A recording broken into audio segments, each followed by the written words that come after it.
વાત કરીએ તો ઝાલોદથી દાહોદને જોડતો જે નેશનલ હાઈવે બિસ્માર હાલતમાં છે। થોડા વર્ષો પહેલા બનાવેલ નેશનલ હાઈવે 56 બિસ્માર હાલતમાં જોવા મળી રહ્યો છે। આ હાઈવે માત્ર નામનો જ હાઈવે રહી ગયો હોય તેમ લાગી રહ્યું છે।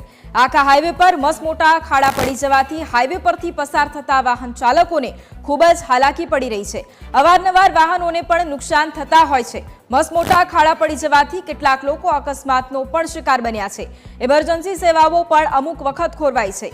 ત્યારે આ હાઈવે શા માટે બિસ્માર છે અને શા માટે આનું રિપેરિંગ કરવામાં નથી આવતું તે એક મોટો સવાલ થાય છે। આ રસ્તો બને તેમ વહેલી તકે રિપેરિંગ કરવામાં આવે તેવી સ્થાનિકો દ્વારા માંગ કરવામાં આવી રહી છે।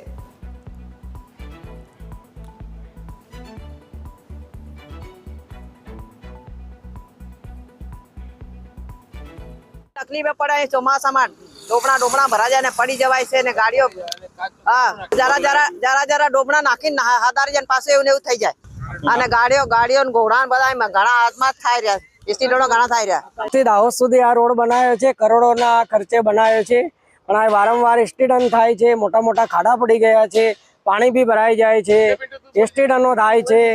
आ करोड़ों रुपयानो खर्चे आ रस्तो बनाव्यो छे पण बिल्कुल नकामो छे અને ધૂળો પણ ઉડે છે। કોઈ તંત્ર ધ્યાન આપતું પાસ કહેવામાં આવે છે એમ કહેવામાં આવે છે કે અહીંયા બહુ કરોડો રૂપિયાનો ખર્ચો કર્યા છતાં પણ રસ્તા પર ખાડા તમે જોઈ શકો તો એમને એમ જ ખાડા છે અને વારંવાર રજૂઆત કર્યા છતાં પણ તંત્ર કંઈ ને કંઈ વસ્તુ ધ્યાનમાં દોડતી નથી અને અકસ્માત પણ બહુ જ થાય છે અને ધૂળ પણ બહુ ઉડે છે। એનાથી લોકો બહુ પરેશાન થાય છે। આ ટોલ ગેટ પરથી આવતા રસ્તો બહુ જ ખરાબ છે અને અહીં આવતા અમારી ગાડી કે एक्सीडेंट थवानी बहुत शक्यता है। रोड पर बहुत खड़ा है, पानी भराई जाए तो खबर नहीं पड़ती, पड़ी जाए से एक्सीडेंट थवानी बहुत शक्यता है।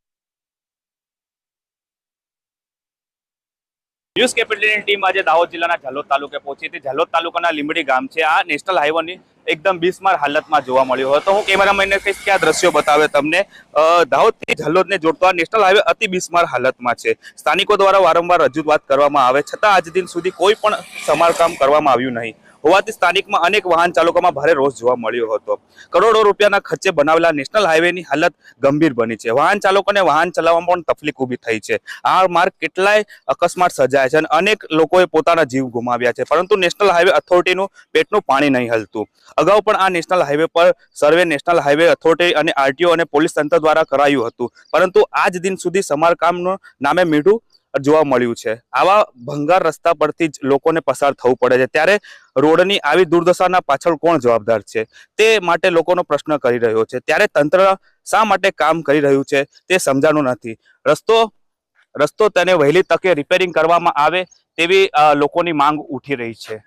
દાહોદ જિલ્લામાં ચોમાસું વિધિવત રીતે જામી ગયું છે અને આ નેશનલ હાઈવે પર આ મોટા મોટા ખાડામાં કોઈનો અકસ્માત થશે અથવા કોઈની જાન જશે તો આનું જવાબદાર કોણ રહેશે? હવે એ જોવાનું રહ્યું કે આ તંત્ર દ્વારા વહેલી તકે આનું રિપેરિંગ કામ કરી દેવામાં આવે તેવી લોકોની માંગ ઉઠવા પામી છે। Nilu Dodiyar, News Capital, Dahod.